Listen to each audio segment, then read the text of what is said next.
Dieu de bonté, de fidélité et de miséricorde. Nous te sommes infiniment reconnaissants pour cette belle soirée que tu nous as accordée par ta grâce, pour être présent autour de ton trône de grâce, d'écouter la sainte parole et de rendre culte. La Bible dit que c'est poussé par le Saint-Esprit que les hommes ont parlé de la part de Dieu. Il te plaise, Seigneur, de délier ma langue afin que je parle librement et hardiment le mystère de ta parole. Accorde-nous, Seigneur, la sensibilité spirituelle, l'intuition requise pour que nous soyons à même d'appréhender ton langage et de saisir ton message. Que le Saint-Esprit coordonne ces moments. Que les saints anges de Dieu quadrillent cet auditoire. Que ta grâce et ta faveur soient disponibles. Au nom de Jésus, notre Seigneur et Sauveur. Amen. Amen. Merci pour votre émission.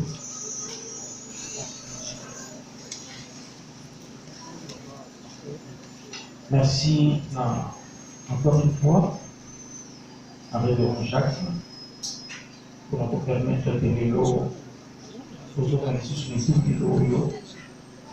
Merci à la chambre, vous avez parfaitement bien, ça c'est qui sauve qui n'a pas parlé. Merci à vous pour que vous avez pour nous pouvoir pour la maladie. À proposer du saut, trois versets. Matthieu chapitre 24, verset 40 à 42. Matthieu 24, 40 à 42.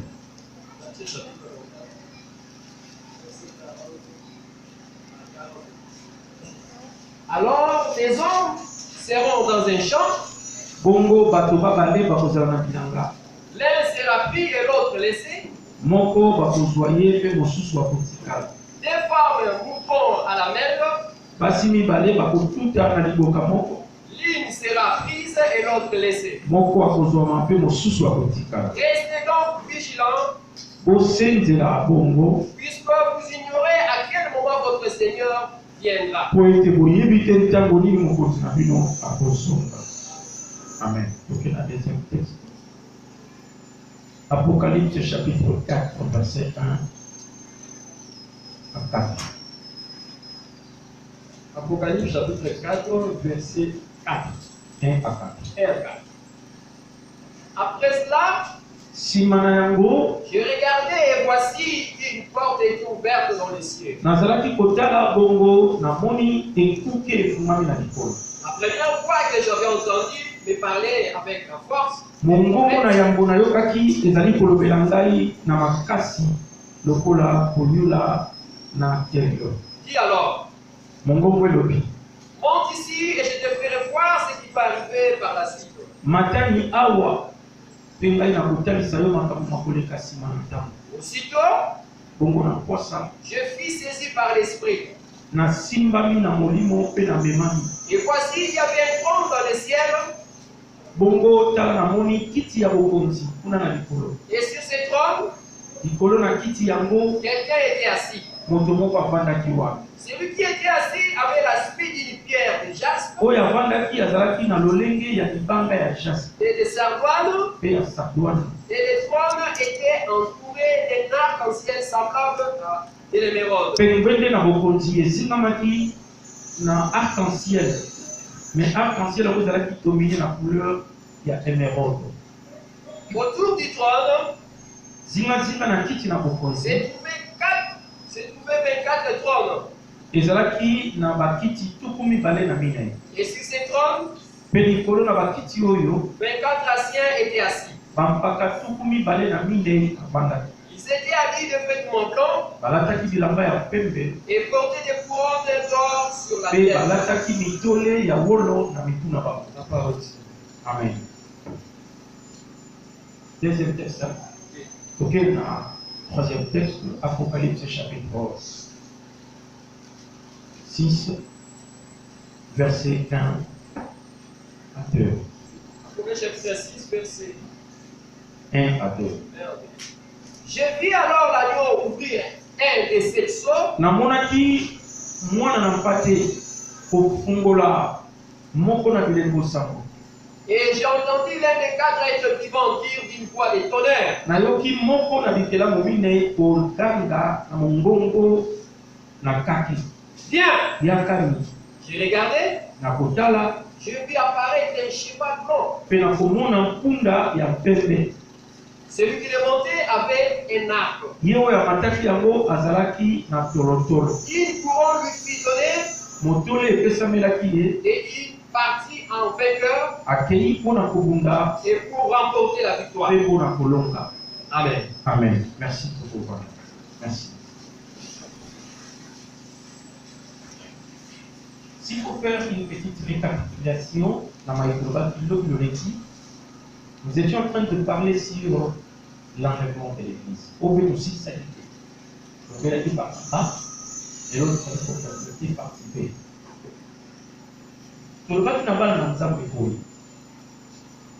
Nous sommes entre le déjà et le pas encore du temps de la fin. Vous allez déjà dans le temps de la souka. Mais au côté concrètement dans le temps de la souka. Vous allez déjà dans le temps de la souka. Pourquoi? Parce que le temps de la fin, passez-moi cette répétition, ils allaient un jour de 24 heures. C'est une longue période allant de la Pentecôte jusqu'au jugement dernier. Donc ça fait 2000 ans que le continent a une fourchette de temps prophétique au qui le temps de la fin. Alors, tout ça déjà dans le temps on a souka, parce que Bali, les autres Bali déjà il y a 2000 ans. Mais au côté concrètement dans le temps on a souka. Parce que le grand acte eschatologique, le vénement, où il faut introduire Bissot de plein pied, dans le temps Yasuka, c'est le retour du Christ. Vous pouvez garder en haut la parole. Le retour du Christ peut ça en deux temps. Le retour discret et le retour glorieux. Vous pouvez garder en haut la parousie discrète et la parousie glorieuse. La parousie discrète est d'aller un événement et au Kangamana est notre événement.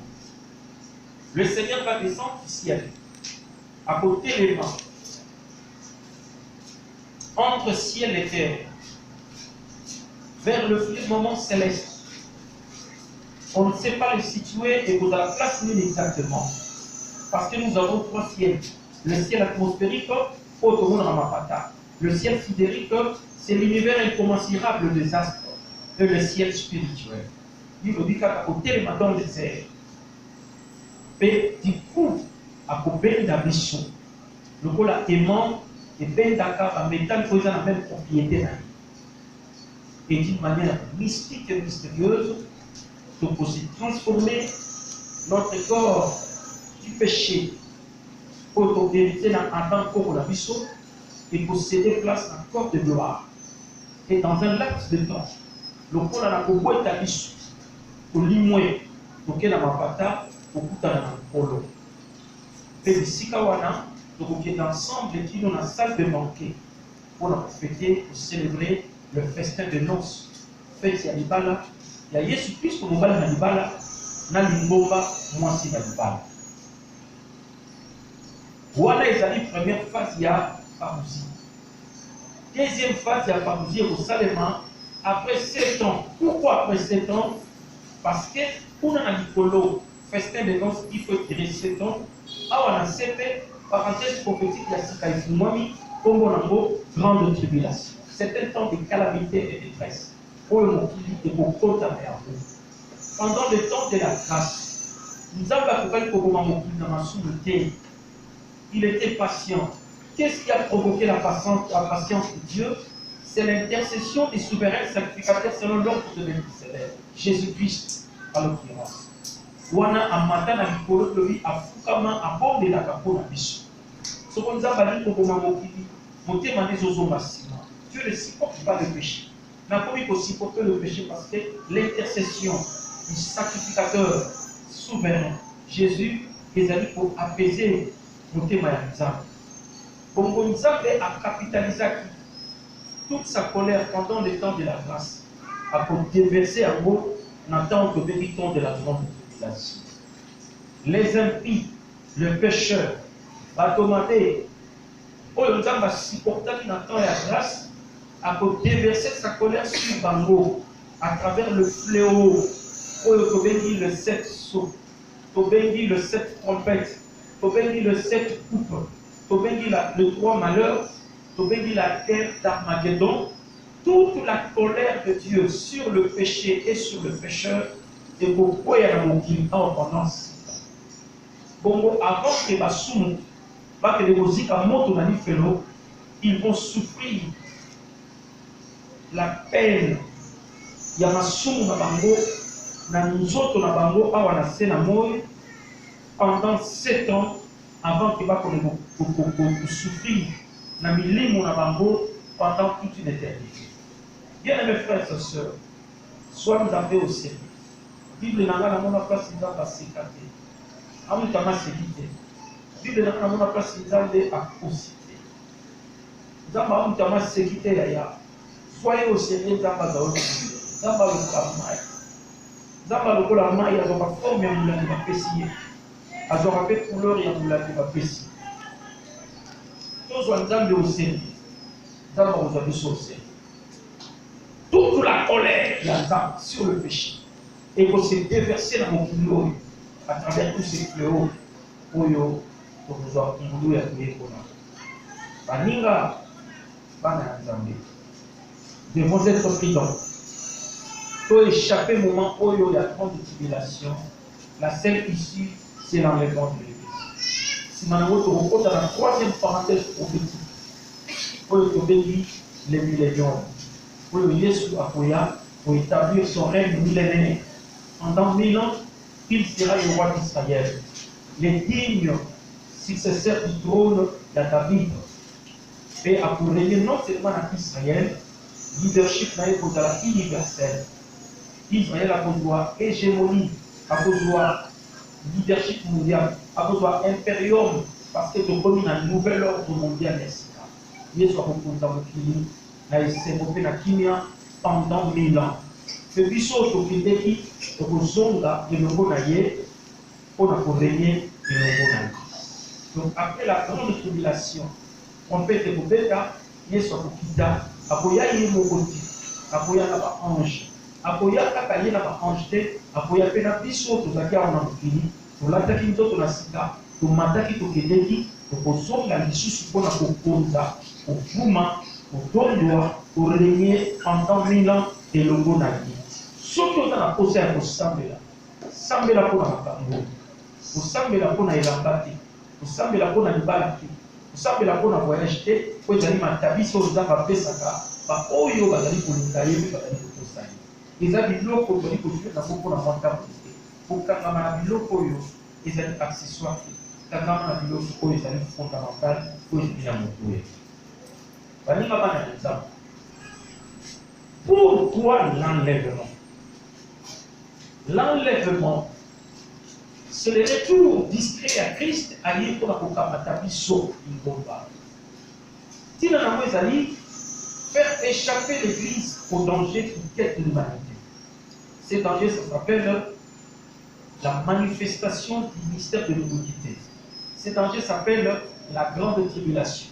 Ces dangers s'appellent le nouvel ordre mondial où le Satan avait obligé pendant 7 ans à travers l'Antichrist et les faux prophètes. Si il y a parousie, il y a retour de la Christ, les amis pour glorifier l'Église, par l'enlèvement. L'enlèvement, c'est pour faire sa permission, tout compte à la gloire, peut-on bénéficier de la part du Seigneur cette gloire en termes de rétribution, en termes de rémunération, en termes de salaire, où il y a pour faire sa mission, dans le jugement, où il faut aller dans la tribunal du Christ, il va nous glorifier. Pour partager la mission pour la gloire. Si dans le tribunal du Christ, c'est-à-dire, tous doit récompense qu'il faut déterminer par cette autorité pour refuir dans l'air pour rejoindre la conquête. Oui, oui, c'est ok. Mais oui, bah, que pour rejoindre, pour régner pendant 1000 ans, nous serons comme des étoiles brillantes.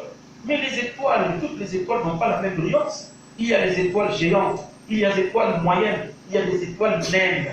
Bon, aussi, pour une dimension, il y a gloire dans l'issue, et Zali, 670. Il y a part, il y a portion, il y a gloire au bout de la compensation de la tribunal de la Christ. Donc, rien sans aller pour la construction, quoi, glorifier l'issue. Année pour la mission. Après, ça dit son quel moment dit. On a un polo à travers le tribunal de Christ, et tout ça, on a mais il y a sur pour parachever l'œuvre du salut. Est-ce que là, sur la croix, il n'a pas parachevé l'œuvre du salut parce qu'à l'obaki, tout est accompli. La grec, ça veut dire terme tétélestai. Tétélestai, ça veut dire complètement complet. C'est accompli. Tétélestai, ça veut dire tout est accompli. Mais le tout est accompli, c'était quoi? C'était la facture de la rédemption qui a été payée en Polypha. Il a payé la rançon de la rédemption. Il n'y a pas de rédemption, litrosis, sa rançon de la rédemption. La rançon de la rédemption permet la récupération de la chose perdue, permet le rachat. Il soit foutu encore en bonne et due forme. Mais le plan du salut, l'économie du salut n'a pas encore touché à sa fin, car le salut a 5 phases. Le salut a 5 phases. L'élection, la prédestination, l'appel, la justification et la glorification. Voilà les 5 phases du salut. Les déjà et les pas encore. Les déjà, c'est l'élection, c'est la prédestination. Le maintenant, c'est l'appel, la justification. Les pas encore, c'est la glorification. Aussi topiki. Maintenant, nous topiki concrètement, parce que notre corps mortel n'a pas encore subi l'immortalité. Notre corps mortel n'a pas encore joui de l'immortalité. Le salut d'hier, c'est l'élection. Romains chapitre 8. Et le bien Romains 8, 29 à 30. Ce qu'il a connu d'avance, il les a prédestinés. Ce qu'il a prédestinés, il les a appelés.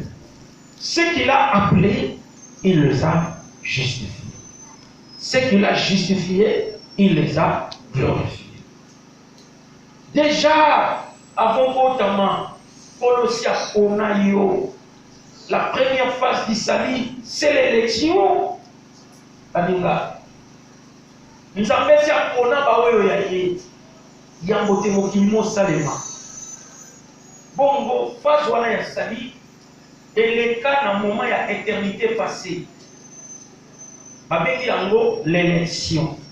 Mais l'apôtre Paul, l'instrument que Dieu a utilisé, les dépositaires du mystère de l'Église, il a utilisé un mot technique que lui-même a inventé. Ce mot n'a jamais existé.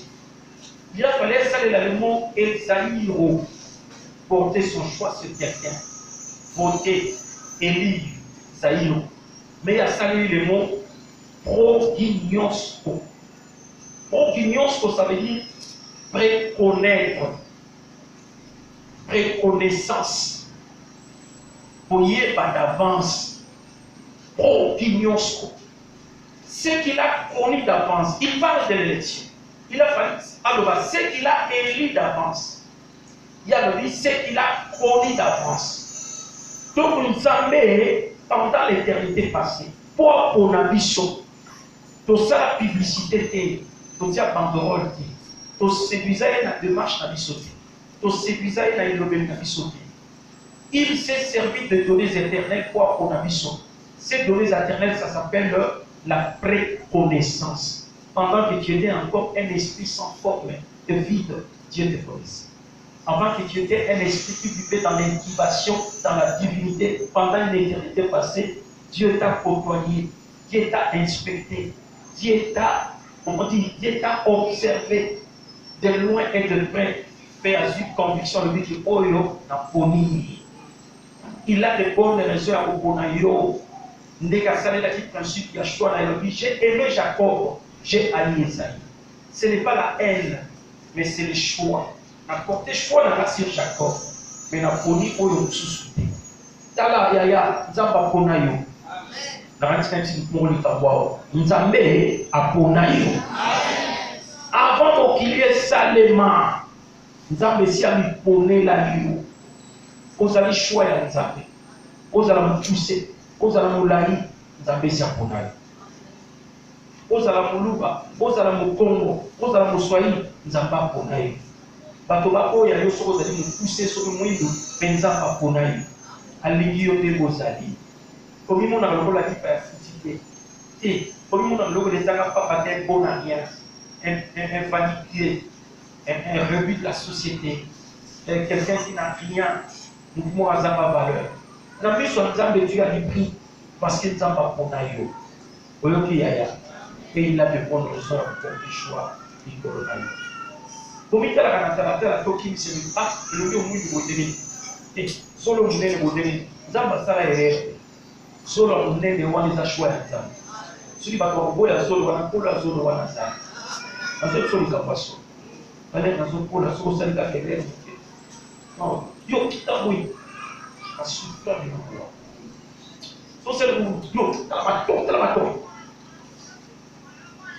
mais quand isanga bandeko na bali mama joli walolako wamabanzo ekali kokusa osimana matele mato ino misunie mato ino bien na bimama nanga nazwi client soko oyeba pasi namonela mato inoyo okoti na bina kasi na Ephésien mais ozali na Genèse te ozali na Exode te omona mpe bafinanga okoti makambo na nzela comme souhait et pas qui ça nous fait oui nous bien pour la terre maman n'a pas dit que là la montagne dans la montagne nous on a dit les gens le corona pour les gens ça pas et ça dit qu'on a pas ya ensemble mais lui là quand on dit boyaté là où il y a l'estime de soi il y a la vie de foi tu te sous-estimes tu es en train de te matraquer, de te flageller. Aux hommes mignons pour la femme, pour la négociation.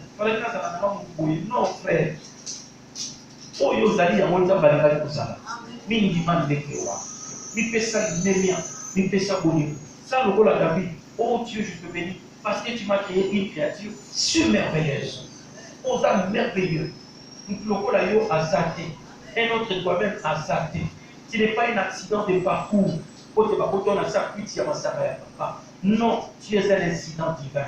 Tu n'es pas une faute à incriminer dans maman Sarah Kidumba Potayo, mais tu es une fête à fêter.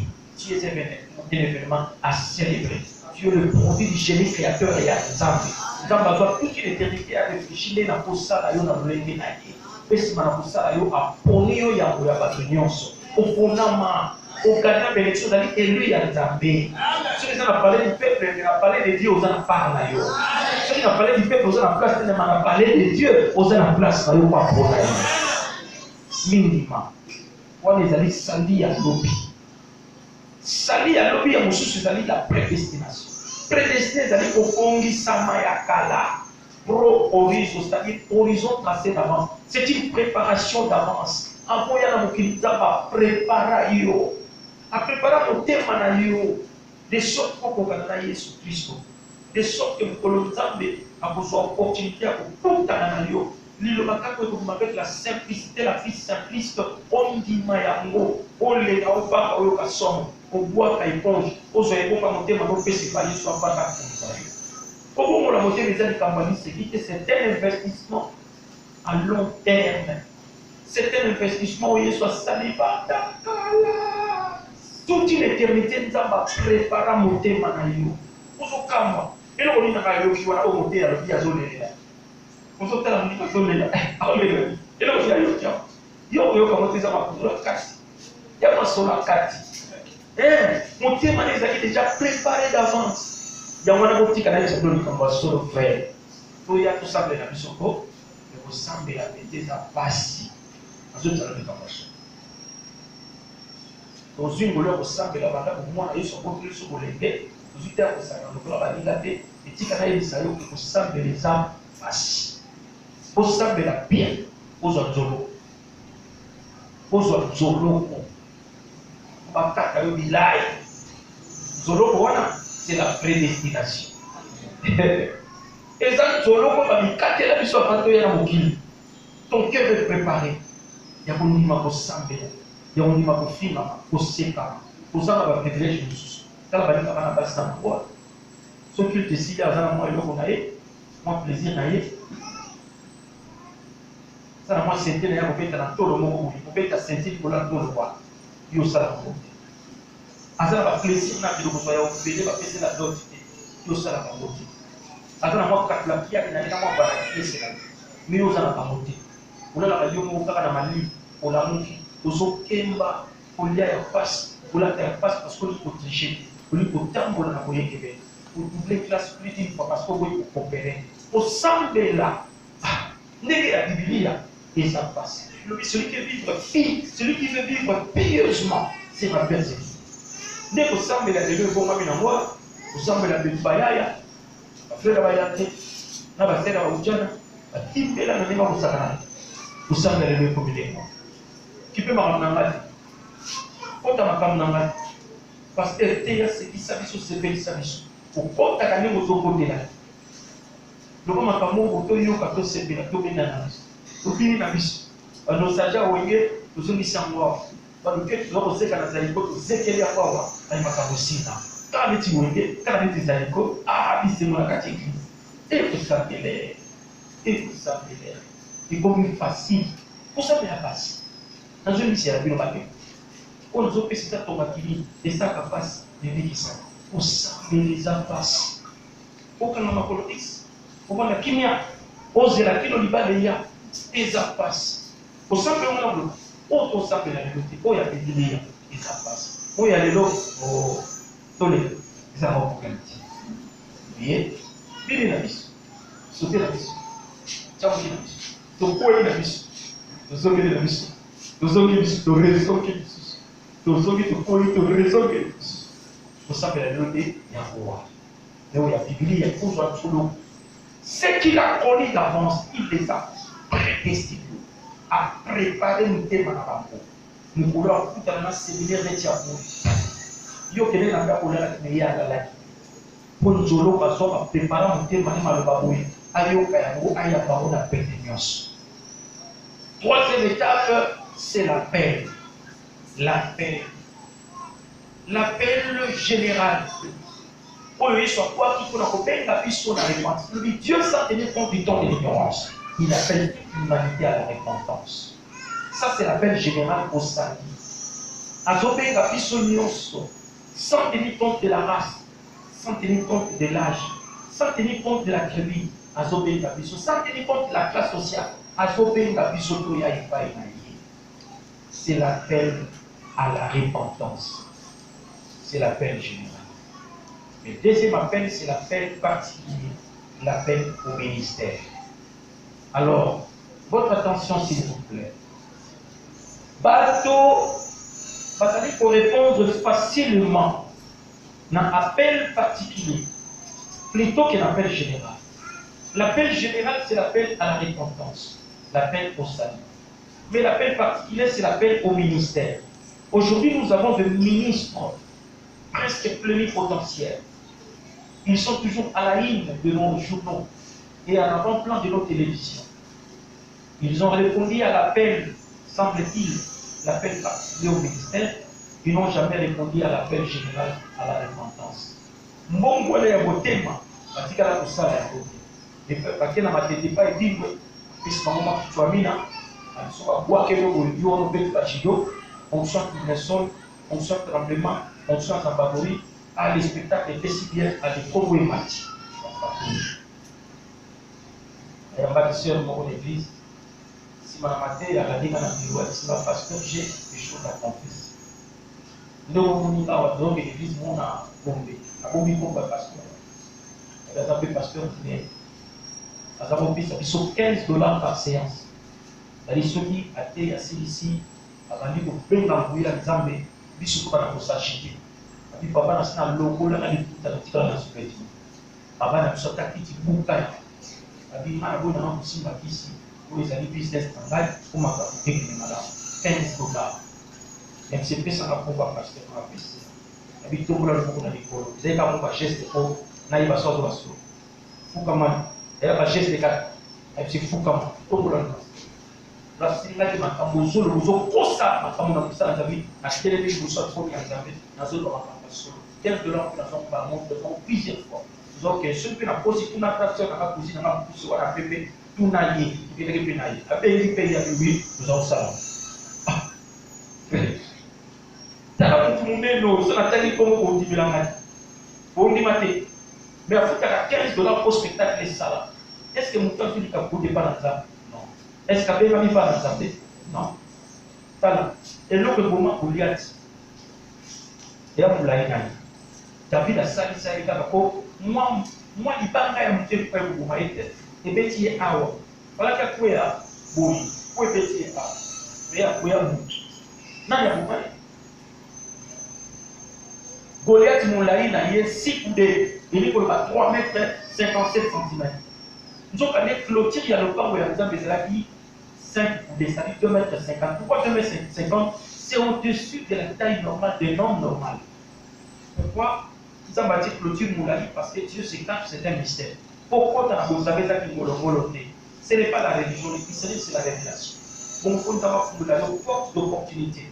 La fenêtre d'opportunité ou la porte qui mène vers Dieu, c'est Jésus. Donc, pourquoi tu as la tabernacle, pourquoi tu as la Cameroun, tu as la nord, tu as la sud, tu as la ouest, tu dois tourner vers l'est. Pourquoi tu as la porte? Porte d'une liée, soit Jésus la porte de l'œil. Sauf quand tu la porte, nous avons un hôtel de parfum, nous avons un hôtel de l'Holocauste, pour qu'on ait la table de paix et de proposition, pour qu'on acheter la pièce.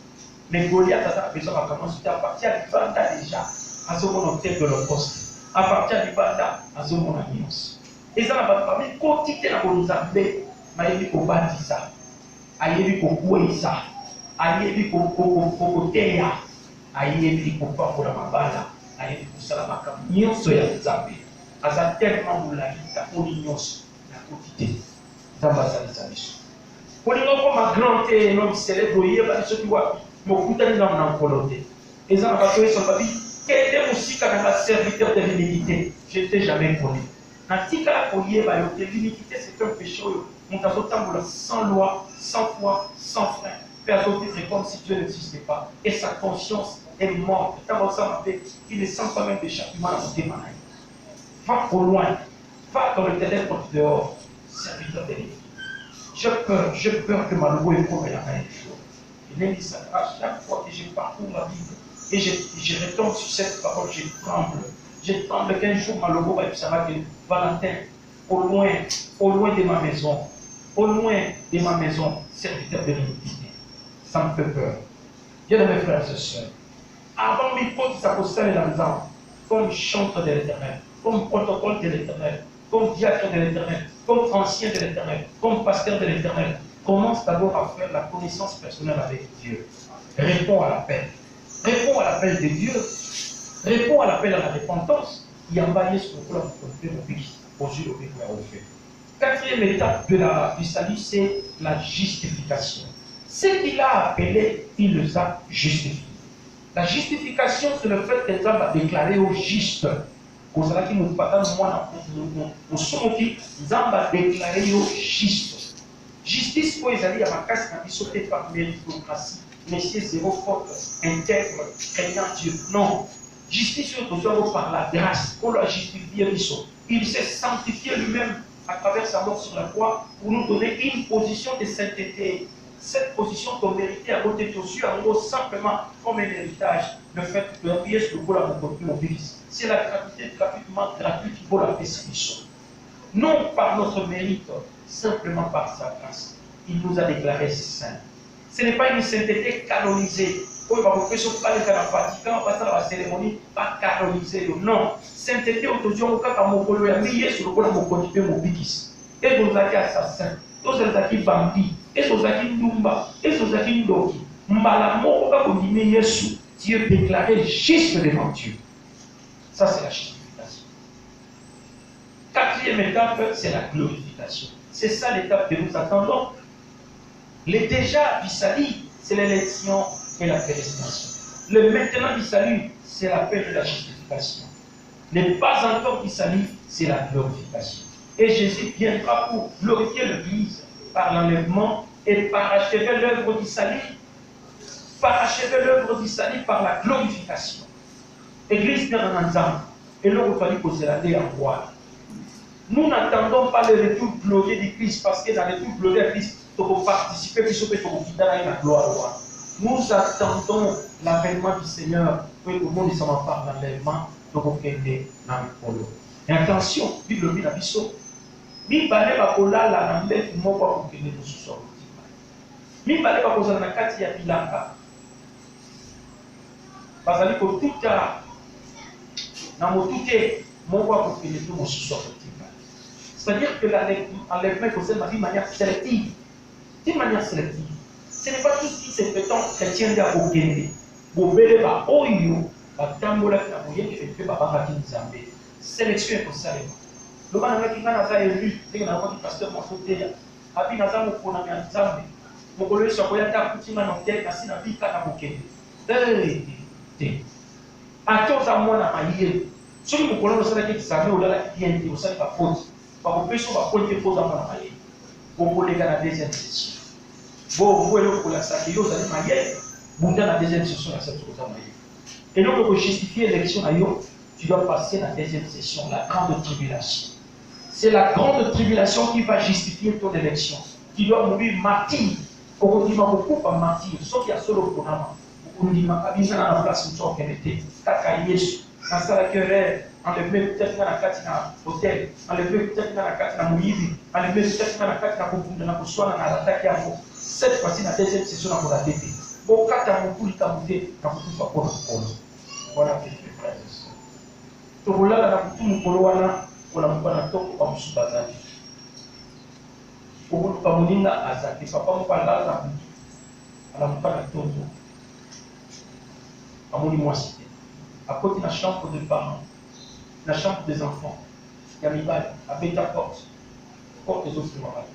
Après la porte, il y a pas la base, avec ta porte, mon papa, ta vie, papa n'a compris que là, il y a la coupe, la tika la kitty n'a cessé, dans le salon, pas la bonne attaque, bonne à la kawasaki, pas pour la TV, information, je fais ça, mon qu'il m'a participation, la batterie, ça, la famille, ma zone, parce que la disparition même des aviateurs, par machiniste, des salami, par chauffeur de suspendus, moi qui va tout à l'heure, par lui, va la abandonner là, qui sera filmé.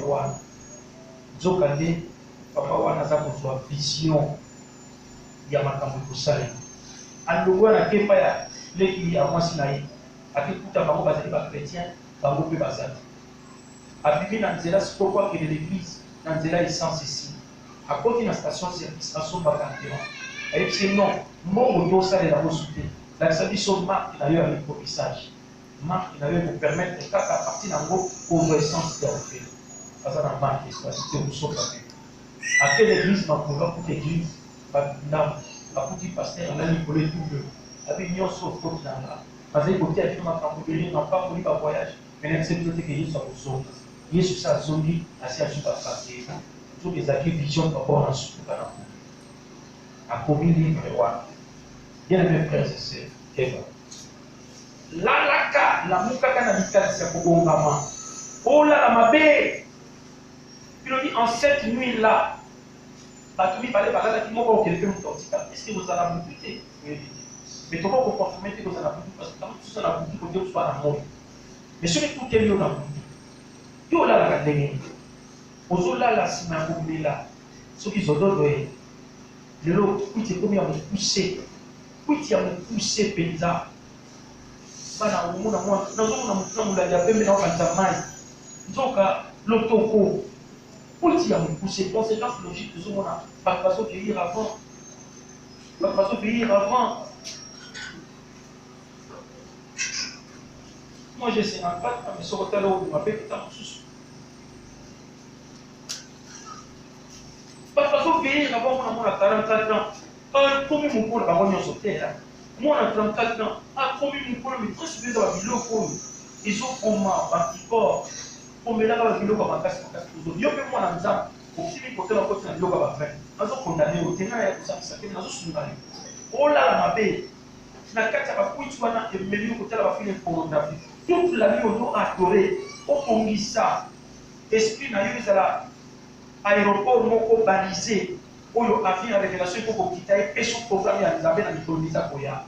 Mozoula là avec un esprit bâclé, un esprit cadenassé, un esprit pollué, un esprit souillé. Si manako langwa, si manako tala ma film pornographique, tu as souillé ton corps. Bon, on se dit trompette de petit, au kotikala. Au kotikala, il y a aussi la mabesse. Prépare-toi à la rencontre de ton Dieu. Zala toujours prêt. Namzele ozokende. Bisika biso zoza. Bisika ozotambola. Zala toujours prêt, yaya.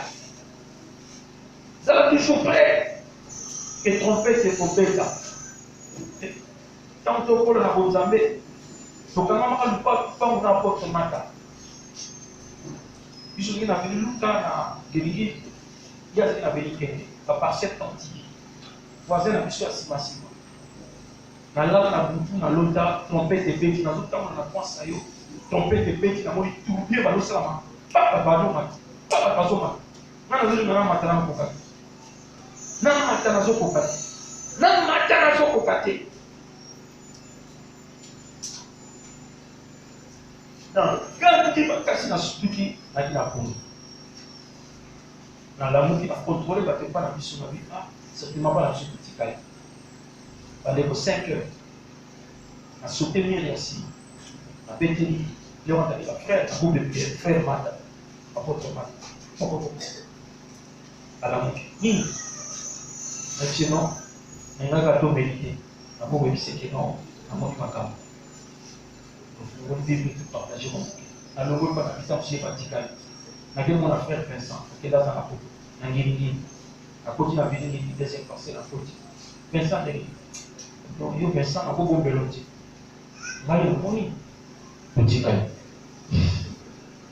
Et je parle avec un air sérieux.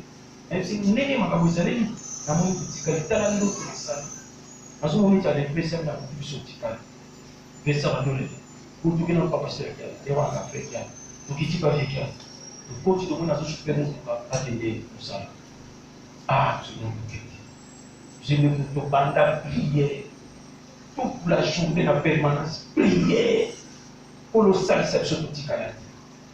Il est vrai qu'on est encore des enfants, c'est la naïveté générale, mais aussi c'est la flamme messianique. C'est l'esprit de la sortie. Où est ça la gravitation, comment dire, l'attraction céleste est comme supérieure à la gravitation terrestre. Pour faire que ne pas nous avec comme ma cache pour l'État, pour faire que tu as la l'élo c'est rare sentiment et animé sur la flamme messianique, dans la planète quantifiée sur sa prière. Quel maître, vivez comme si de rien n'était. Dans la classe, prépare qu'on avait rien comme si de rien n'était. Dans la classe, pour nous, ça va programme l'union, pour nous, ça va projet la l'union. Mais marcher dans la crainte de Dieu comme si Jésus revient bientôt. Tant que vous n'avez pas mal, le vous l'avez sauvé à 6 ans. Mais pour qui ça va projet dans le coup de l'habitabilité, projet à l'Ibara, projet à voyage, si vous écoutez la mission, écoutez la mission. C'est pas ta classe tempo dans la classe. Écoutez la mission, écoutez la mission. Mais c'est qui est sûr. Tambo la kaka kuba, zambe le coup la zabozo kaka siko. Mwana zambe. Zambe asa isa biso. Asunga biso. Pe amimoni sakati na biso. Na lenge ke bosa wana ya kozala na ye pour l'éternité. Et femme na kati ya bitema na biso. Bitema na biso égal kata nyonso maranatha. Maranatha. Seigneur fais d'amour, reviens. Seigneur reviens. Pour la précipiter la part aussi. Pour que mon fils na biso ils ont aimé ma vie. Banuka kati ya Paul. Le temps de l'église touche à sa fin. Vous ne voyez pas. Le temps de l'église touche à sa fin. Il y a 2 ans passés en France, cathédrale née en France, dans Notre-Dame, et si qui montre, flèche par la Rissan Gambé à Nicolo, à l'outil qui est allé par mon place. La Galicie, année passée vers la fin, en Espagne, on a une séquence où il ne mange pas à ma majorité. L'objet à la Gambé, il ne mange pas à ma majorité. Il y a un moment où il y a le rôle à l'identité, il y a le rôle à quelqu'un, maza lokola ange nakati baninga mosusu bomona kiango akiti mpenza likolo ya ntango attamboli en matière, télémi, comme Lucifer, l'ange aux ailes déployées, au moins il faisait que ange noir, dans ma parcours, Kangi, roi, il y a temple dans ma colonie, à Tongwami, à Memi et Goulous, pour déclarer la fin du temps de l'église. Je l'ai obtenu en France à partir de samedi au plus de rassemblements à plus de 6 personnes. Plus de rassemblements à 6 personnes. Kende en Hollande, plus de rassemblements à 6 personnes. Kende en Londres, en Angleterre, plus de rassemblements à 6 personnes. Kende en Espagne, à Barcelone, plus de rassemblements à 6 personnes. Pourquoi chiffre 6? On est en train de faire la promotion du chiffre 6. C'est le chiffre de la bête. Les mots bêtes, ils ont répété 36 fois la Bible. 36 c'est le carré de 6. 36 c'est le chiffre triangulaire de 666. Soit 1 plus 2 plus 3 plus 4 plus 36, ça te donne 666. C'est la promotion de Salem. Les autres Salem, la Bible de Somba, la Bible de Olata, 6 na 6, ils allaient pour monter ça. Par rappel, il n'y a pas la Katia, par loge à ténèbres, c'est la promotion chiffre 6. Au moins, il y a des sous qui, j'aime Nicolas, parce que en fait, les sous qui m'ont monté dans C. À mettre en valeur ma défounaille. Serge, bien qu'il y ait des années, moi, on a télé ça à peu près les voix. Yo, ben non, au cas où on va nous répondre. Aïe, ben non, pour moi, il y a ça, moi, aïe, ben non, pour moi, mon Serge, parce que quand tu as fait ça, quand tu peux se trouver, tu as bouillé, mais ça est promotion à chiffre 6. Moi, il y a 666. 6, il y a des bossos à moi. 6, il y a des balais à moi. 6, il y a des ça, il y a des W au bout. Les amis, waouh. Dans l'hébreu, waouh, il y a 6. W, il y a 6. Quand vous faites www. Au côté, il y a 6. Comment je dois ça pas déjà? Toujours que le malin me n'a souka. Moi, nanda, mi lengela, mi bon ça. On est à téléphone en biseau. Oui, promis par digital. Par téléphone, il y a pas promis, il y a des bossos, au monde, il y a télio, n'a pas ni par nombre, par chiffre l'écolo. Mais à ce niveau composé, pour lui, faut enregistrer le numéro mon tableau avec le document. Bâtier 1, 2, 3. La deuxième bâtier 4, 5, 6. Troisième bâtier 7, 8, 9. Soit 1, 2, 3, ça te donne 6. Soit 4, 5, 6, ça te donne 15. À 15, tu donnes 1, 5, 1 plus 5, 6. Soit 7, 8, 9, ça te donne 24. À 24, tu donnes 2, à 4, ça te donne 6. Soit on a diagonale, soit on a diagonale, soit on a couille, soit on a couille, et nous avons 6. Tant ici, bien aimé. Musicien a couillé un pâté. Alors, nous avons un système qui a dit que l'on monte que la main. Aussi, si ma batterie de Talangana et le militaire Talangana, nous avons un système qui a 1000 moins 5. Alors, pour Talangana et le militaire Talangana, 1000 moins 5 égale à combien? 999. Alors, pour Talangana 999, il faut que il peut se combien? 600. C'est un bagage ésotérique parce que c'est la carte que les gens ne comprennent pas. C'est quelque chose qui ne m'allait pas. Parce que tu as imité. Na ba réseau na biso mais parce que c'est ngayo ou activé parce que on de loko na ba comme la partie de loko na éviter ça fait presque 20 ans pour parce que na téléphone et na activateur parce que c'est ngayo ou activé bon ou activé pour soit unité élé pour petit star D0 star D0 ah c'est clair star les alliés X camouflé valeur numérique à X avec les 6. Bâtir T0, T0, 3 fois, ça te donne 6. Dans ce cas, nous sommes là, et puis 636, elle va pêcher au crédit en fait. On va sauter, qui est à commerce. Madame, plutôt activer tes pâtés, que le va tout là. Il y a le bon. Parce que puisque le coup là, soit nous imiter en fait, quand on peut activer. Bon, Pour une destination de vélo, Maurice, on a un TV. Allez-y, content. Pour le monde, on a le logo, on a le logo. Les autres, c'est la promotion, il y a 6. Dis mon gota. En côte à la présidence, à détail. Et gota la binomo. Par le logo, il y a un réseau téléphonique 8000 pour le monde. Ils ont bien ça, les services.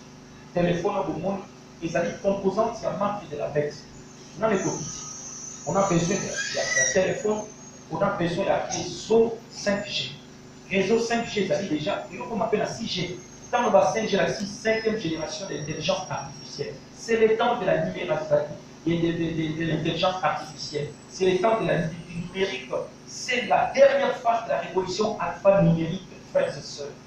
Ne vous en faites pas. Il dit qu'il y a par micropissage et saléma pour nous saler un téléphone dans le réseau 5G et saléma. Quand on va micropisser, ceux qui n'ont pas vaccination, ceux qui ont un micropissage dans le rayon des airs, ceux qui ont un nano particulier ou des protistes, c'est-à-dire micropisse RFI, il y a maille et continue à faire les autres, les sangs dans ma qui est micropissé à vie, qui est marqué à vie, à tout confier, qui est marqué vous avez marqué pour l'éternité. Dans ce prévenir d'origine. Dit temps aussi, quand la vaccination, on a tout le temps aussi micropissage, et quand il y a en connexion, on a téléphone, à ta téléphone, on prend téléphone, chez Ali, il y a une se prend en connexion, téléphone et côté en connexion Internet, Internet côté, on a en connexion, on a 5G, c'est-à-dire réseau, il y a 5e génération d'intelligence artificielle, c'est fini, qui est enregistré, identifié, sans infini. Pour ça, on a été COVID-19. C'est la convention pour la vaccination identitaire avec l'intelligence artificielle. 19 l'axi AI, artificielle intelligence. A déjà 1, 9 déjà I. Vous allez le voir. Nous autres qui lentement et sûrement dans vos moments. Bientôt c'est l'enlèvement. Le mystère de l'iniquité agit déjà, mais qu'est-ce qui l'empêche? Et autres, et Fanda, c'est l'Église. L'Église doit disparaître par l'enlèvement. Moi, dans le Tokonga, est-ce que c'est vous allez dire qu'on a vu non pas dans l'église, il joue pas dans le pasteur chaque parce que vous qui m'a vous a prévenu. Excusez-moi. Vous avez un choix de tu dois être préparé avec tous les sérieux possibles. Maintenant, je me pose la question. Qu'est-ce qui va se passer dans l'Ipolo ce qui a le plus salarié? Et qu'est-ce qui va se passer à Wanasé? Apôtre Pierre et Jean, le témoin oculaire de la révélation apocalyptique, Awa, dans le chapitre 4, quand tu côté dans Manayo, Bazali côté Sabiso, il fut ravi. Alors, il y a Yoki, dans mon Nicolo, et Fumwa, il porte, moi, il Fumwa, dans Nicolo. Nous avons dans Nicolo, porte, pèse là. Abi, dans mon porte, dans Nicolo, et Fumwa, dans Yoki, voit pourquoi ils obéissent dans le rôle de la trompette. Dans Yoki, trompette, mais dans la trompette, dans Yoki, voit ils obéissent dans là. Yaka wa Jean, Yaka wa Jean, Amele, et les stages, mettent à Taouta Yohannes. Nenga komaki na grec. Yaka awa izoani, yaka lokina l'action makambo kusali manasima na ntambo. C'est l'enlèvement. Il a anticipé l'enlèvement lui-même comme un échantillon et pour servir biso de l'essence. Avant qu'enlèvement Salima, lui il a vécu ça. A participé à une fille rafi. Comment ça la rafi à l'esprit? Ouh, ok. Ouh, tolimoué. Denge Philippe Tama Patisaki, Élie Etchopion. Ouh, alimoué. Ouh, tolimoué. Ok. Moi, dans Zambé. Serge, tu es en train de nous visiter. On sort les lois. Suivons la préoccupation. Il y a mes frères et sœurs. Et toi, à tes techniciens, attends aux une voleur comme je suis ça comme tu n'as jamais écouté ça. Tu es le premier conseiller. Toi et moi, nous sommes le premier conseiller. Toi et moi. Message quand on fait avoir un pichon dans la vidéo. Donc, au sein, et si les si battent pour les vidéos là. Ah, on a zolo qui trompette sur les petits, de mais Jean l'avait dit, il y a qui trompette, mais la carte de la trompette, il y a qui foi. Bible dit, heureux le peuple qui entend le son de la trompette. Dans la carte de son de la trompette, il y a un message subliminal. Au lieu de compétents dans Israël, il faut faire partie de la communauté d'Israël pour comprendre quelles sont les trompettes que les bêtises. Est-ce qu'ils allaient simplement? Est-ce qu'ils allaient trompettes pour la porte de départ? Est-ce qu'ils allaient rassemblement pour les cultes? Est-ce qu'ils allaient rassemblement pour l'adoration? Ah, bien aimés frères et sœurs, il appartenait au souverain sacrificateur à veiller à la musique. Kaka 1000 coudées, 2000 coudées, c'est-à-dire 1 km. Avec mon chemin du sabbat. Les jours du sabbat, vous avez autant de la il faut attendre 1 km pour vous aller pour apprendre dans tabernacle. Attends le mouvement à l'oué pour avec la trompette pour vous prévenir parce que c'est un campement et c'est porte de départ. Il y a un roi à pasteur, Moussa Nabiso. Nous devons être plus proches du tabernacle, plus proches de l'arche, plus proches de Dieu pour observer le mouvement à l'oué et tout sur les trompettes. Côté en matière parce que côté de l'intérêt, que le côté le dimanche. Et il faut transpirer devant la présence de Dieu pour être inspiré. Pour continuer la présence de ça, pour faire un mouvement, ça c'est l'ordre de décampement. Par rapport, peuple à comprendre que au il y a des éclats et la six campements. Au petit un éclat qui est ordre de départ. Heureux le peuple qui entend le son de la trompette. Bon, mon coloana sous la trompette et mobile. Et puis, à Mikolou, ça s'appelle les révélations du manque de prédication. Il y a la trompette qui sort. Mais mon colonna trompette et mobile, on a comme on a eu. Manzaïla, Matondo, Mozakwa, Moutipali, Mounongo, Katumbai, Oyo Kamungongo na yo, Malamo Salini, pour que Jean Yo Babeli Amati. Ok. Et première expérience dans Amati Nicolo, il se retrouve autour du trône. Il n'était pas seul. Une multitude de gens autour du trône. Bien mes frères et sœurs, enlèvement de l'église sur les Salami et le Kaliboso, nous irons au ciel. Tous les élites de Dieu du 4 coins du monde, à Chinois, à Japonais, à Congolais, tous nous allons nous retrouver autour du trône. Chaque fois, dans mon trône, bon, tout le monde va prendre un trône, nous allons distinguer malamu parce que éclat moko, et son ministère lumière moko inaccessible. Et c'est là qu'il y a 4 trônes. Mais c'est là qui domine. Dans des éclats, il y a 2 pierres précieuses. Il y a jaspe et il y a sardoine. Nous avons parlé des souverains sacrificateurs. Azalaki Bolata pectoral. Dans le cas de la pectorale, il y a 12 pierres enchâssées. 12 pierres imprimées dans le cas de la chaque pierre portait le nom des tribus. La première pierre, c'était jaspe. Jaspe n'a pas de Robin. Et dernière pierre, c'était sardoine. Nassé à sardoine par Komaki, Benjamin. Rouben à l'hébreu. Rouben, ça veut dire voici le fils. Benjamin, Ben Yamin, le fils de ma boîte. Donc les 2 pierres est en train de présenter celui qui était dans le trône. Voici le fils de ma boîte. La pierre, il y a jaspe, puis la pierre, il y a sardoine, et ça coupé sa message subliminal. Et où il y a c'est le fils de la droite de Dieu. Jésus est sur le trône. Oyo to yemba, oyo to teya, oyo to monate, to lingaye, to tosaye, to komona ye ki mona meso. Bon le meso, oui. Oya ça na miso akomona. Bon mokolana to komona ye. Afami na kiti to komona ye boyi. Yesu. Deuxième temps fort, c'est le rassemblement de 24 vieillards autour du trône. Il y a pas de trône, mais 24 personnes peuvent avoir du collier à trône, avec un vieillard. Si quand on a apprécié, ces 24 vieillards, ce ne sont pas des êtres célestes par rapport à la trône. C'est une vision.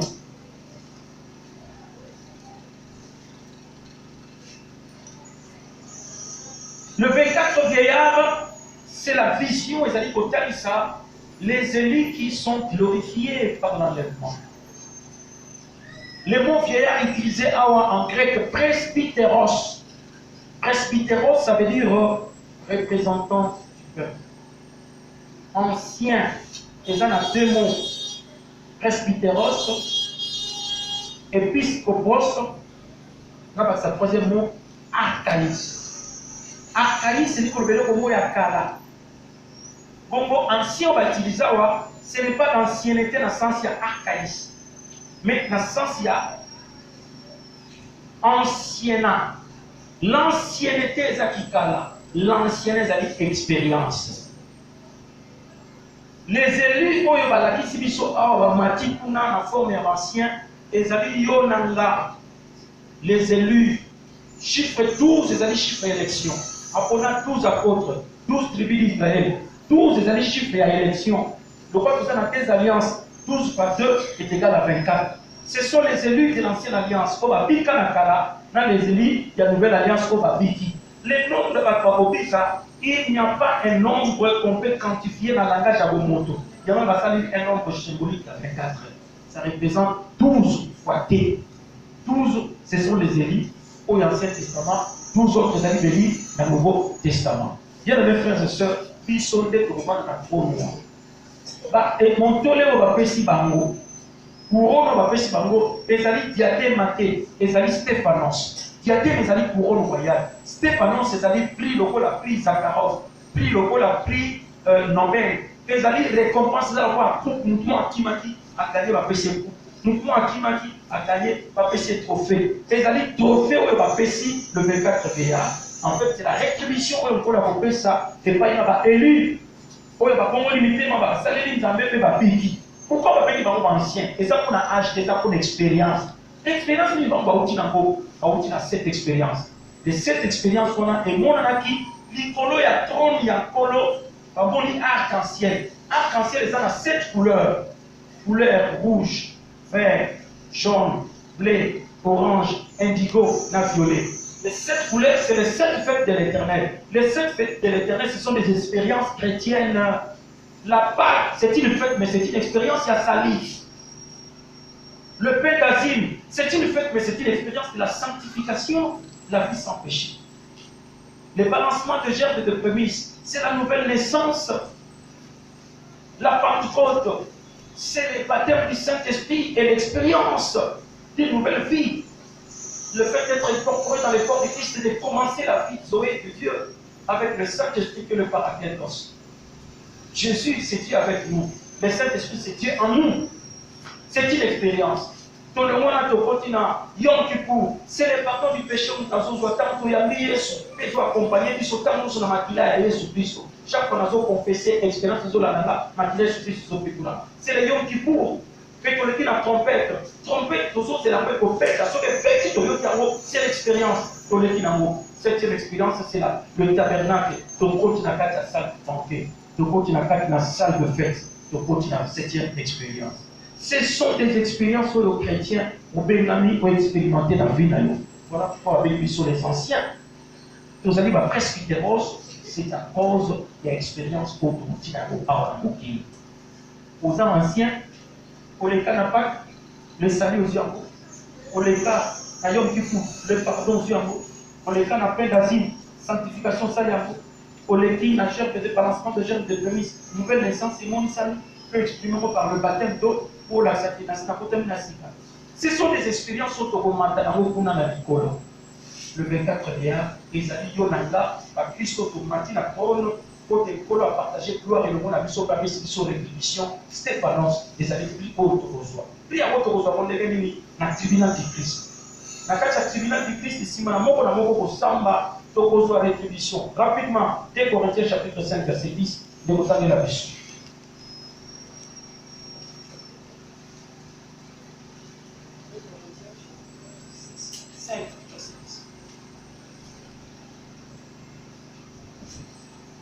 Corinthiens chapitre 5, verset 6. Verset 10. Verset 10. En effet, il nous faudra tous comparaître devant les tribunaux de Christ, afin que chacun reçoive le salaire de ce qu'il aura fait. Bien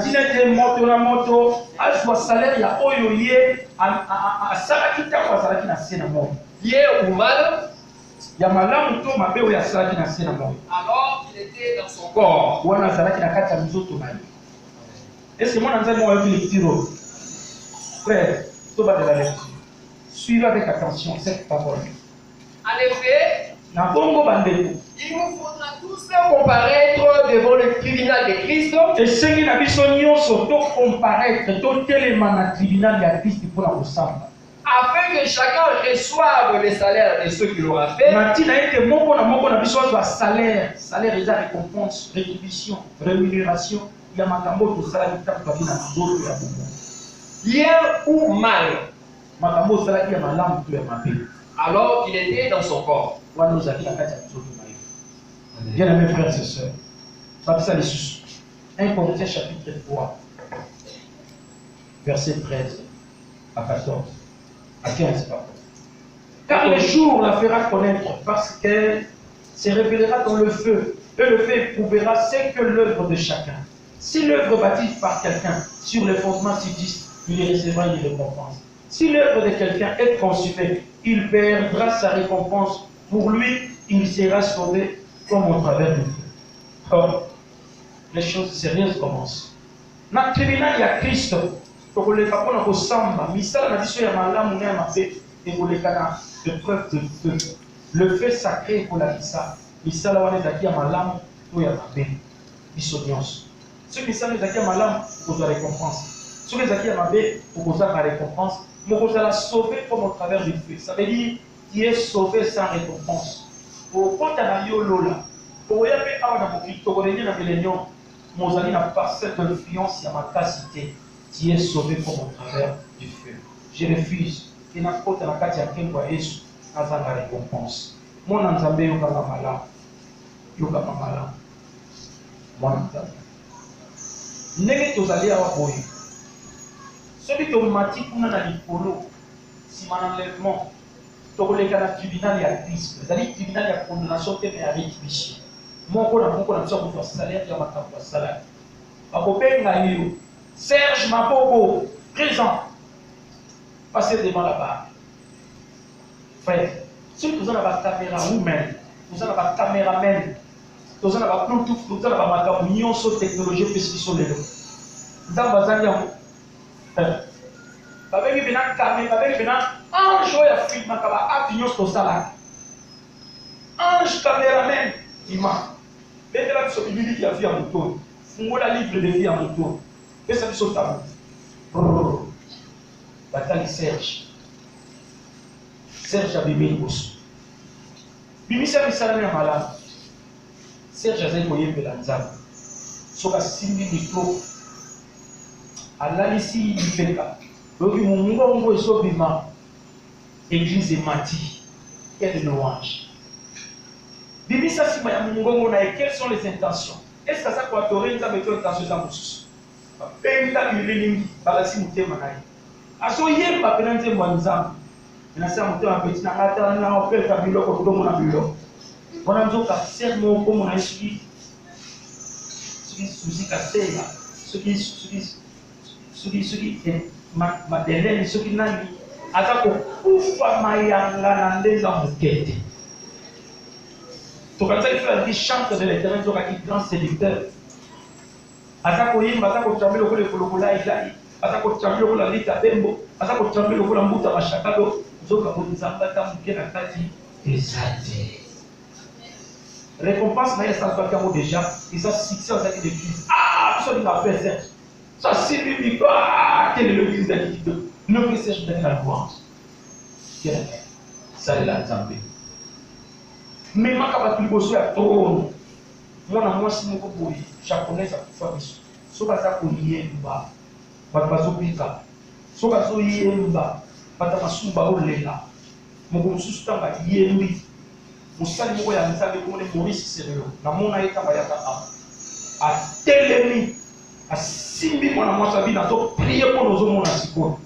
Nga na mona démonstration en puissance ya papa na sala campagne un jour moko place ba tobista de mardi ba derotika festival a miracle to mona mkolo ba mapole ota na mona lokolo mfinizo ota alinga simba mwana mwasa na prier pour la vie s'il vous plaît révérend na ndimela ba nzambe noza na mbuya et vous semblez la bonne raté so semblez na kana bomona na ngina tika la vente. Parce que pendant que je suis faible, c'est alors que je suis très fort spirituellement. L'onction que tu as sentie, et ce qui m'apporte de cette faiblesse. Quelle adoratrice, quel chant. Alors, pour faire, il y avait ça comme sacrifice additionnel. Parce que Jean-Baptiste était au nom, il y a Jean-Baptiste, comme la fille était au cas de suite, il y a Baptiste. Alia kadoka ya katali akaka mabanki alala kapata kwa pala alala kakata sam alala kaposo ni alala kakata alala kakata poso ya nyama bongo soka lobi balole Atakola likola maïta c'est ça de soka lobby pour la roi tina mutasu les gens tremblent parce que les sommets pour bayoka et tout le monde le respecte et ils sont mis pas botama na lisanga mosque mbanga à 4 le bâtiment baptiste azati quel serviteur mais c'est le sacrifice additionnel papa afin na suba so yemba yo so ke le leader so yemba tant so l'été banato non pour nza na bien préparer asali biso olamu na foi na eta kaso yembela biso mais na libumuni tant so fotisie le côté voilà onction et comment makasi so bikila ezali bakisa bikila ya onction balala na kutu yo na ka techno lukanza bakbalia ka 7 yo ya ka 5 6 7 pour ça na tel jour pour la bakasa ko lukanza makamozation ndenge za kiko sauter dans ce commencement et le petit ça quand nzambe na biso bikila nzambe asala nyonso so mona na we mona na kate na mona na kate so nzambe ka fo mona na bone ba chaque ko mona ko mona na 100 kilo mais nzambe pomba ma bipesa ekila respecta au kilo lelo yako sala bakaka ko biso yako sala kale kabiso yako sala kaka saka mistake nzambe ndele tozo yebele to se na mona na ye apoma na ye asali nyonso kama saka ba bien apoma na ye ya salé la nzambe luka nzambe salele na motema moko ogene kopiete koyeba na ko mone non koyeba na ko mone ozala conséquence logique de l'upesa par nzambe récompense ezali esi point ali awa bénévole pa ya nzambe ezalaka te mosala nyonso kozala na récompense na bakobenga seleki ngani seleki ngani présente passe devant la table ole babengo seleki babengo pasteur Solange pour nzambe nalaki na bapasteur tabi te yo ozalaki destiné ozala pasteur batindango na kambuka yo boya olingi ozala protocole bakamonaka oza na récompense totundi misala na yo tomoni ate nokomaki pasteur ebimi te alors oza na récompense makambo oyo osalaki ebana oyo biso otindaki yo te soki osala course eza na bibi eko na babibi bapeki masasi pante oyo bali okima ate okimi oleki ligne ya ribe obima pene te okimi na yo okimi d'après les normes yo ya solo okimi mpe okamwisi biso obimi premier mozwi récompense te osaleli nzambe na sika nzambe azelaki mosala ozosalisa mosala nzambe apesaki nzambe azozela place motu yo okimi place mosusu nzambe azozela yo okota na bamapapa bato banda ntongo olamosaka bato nzambe azozela okota na mapamba bato oteya liloba ya nzambe mosala nzambe apesi yo yango wana nzambe azopesi yo mosala okataka na babisi yo okimi yango olingi oyo ya lokumu récompense ezali proportionné na mosala oyo nzambe apesi yo ntango abengi yo nzambe na ngai asalisa ngai nasala kaka oyo ezali na mokano na ye oyo elongo bani na mposa na ye ekokai na etengelo oyo abengeli ngai natikala kaka na ligne droite natika na couloir na ngai nakimela na couloir na ngai soki tozokima na kindi na course de vitesse okima na couloir na yo te kotala mpe na gauche te okose déconcentre koperdre élan tikala na droite kima tala kaka na objectif kima kaka tala na ligne d'arrivée continue kokima kotala na gauche na pe tikala na couloir na ye sala oyo nzambe abengeli yo papa okokama mokolo suka okoki koleka ngai na récompense nazoteya liloba nzamba yo tikala kaka na caméra na yo osala fidèlement tovandi awa confortablement yo otelemi parfois ekokode tokoderange kasi ozotelema to moza na kati ya ligne droite nzambe atielaki récompense no ekozala ozosala nini mpo na nzambe oyo ekokai na mokama na nzambe mituna esika nzambe azozelaka luka nzambe oyeba po récompense ekozala proportionné na mosala oyo nzambe abengaki yo nango okoka kosala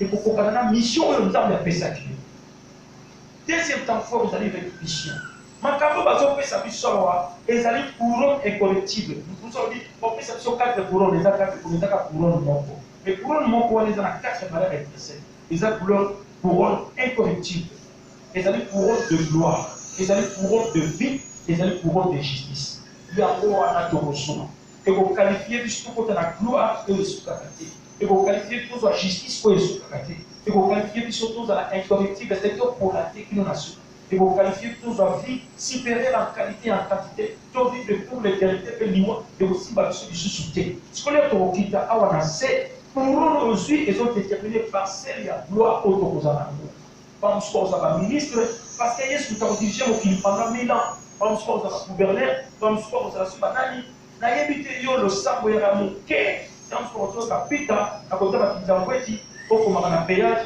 combien de minutes ekoti combien de minutes ebimi eza mpe gloire tokokota nango mpo tokodirige mokili pendant 1000 ans ntango tokozonga awa Tango sambelaka, sambela pona makambo. Tango sambelaka, sambela pona nkembo zozela biso. Ozala na ntango tozonga, pendant 1000 ans.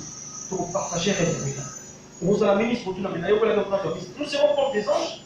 Les anges sont des génies. Nous avons la connaissance dans tous les domaines de la vie. Parce que tu as le ministre de l'industrie. Nous allons diriger parfaitement bien parce que l'esprit de l'industrie est dans la carte. La connaissance est économique est dans la carte. Nous serons comme des anges. Les anges sont des grands génies. Donc nous allons avancer intelligence. Tant déjà que nous allons sanctifier l'intelligence dans nous. Et pendant 1000 ans, nous allons gouverner avec Jésus. Ah voilà, c'est l'amour. Makambo getilika yokoni na Nzambe tosambela Nzambe. Lobi tokobana na grande tribulation oyeba makambo kotika kosalama awa. Na lobi makambo kosalama soki toke na enlèvement kuna. Lobi tokolobela makambo kosalama soki totikali awa na se. Kokosala te nous sommes en train de parler des événements du temps de la fin. Nzambe apangola liloba oyo na kombo na Yesu. Umamwinda gloire à Dieu. Acclamons le Seigneur. Bien. Moment où il a fait ce qu'il faut, image. Serge. Nous avons compté dans le savoir-faire. Alors, vous voyez, ça qui n'a pas été là pour faire le sangana. Alors, avec le paya, il y a plus bazar, il a volé la téléphone. C'est ça pour ça. Moi, je sais pour filer de la faire. Ça qui n'a pas fait même. Téléphone n'a pas fait.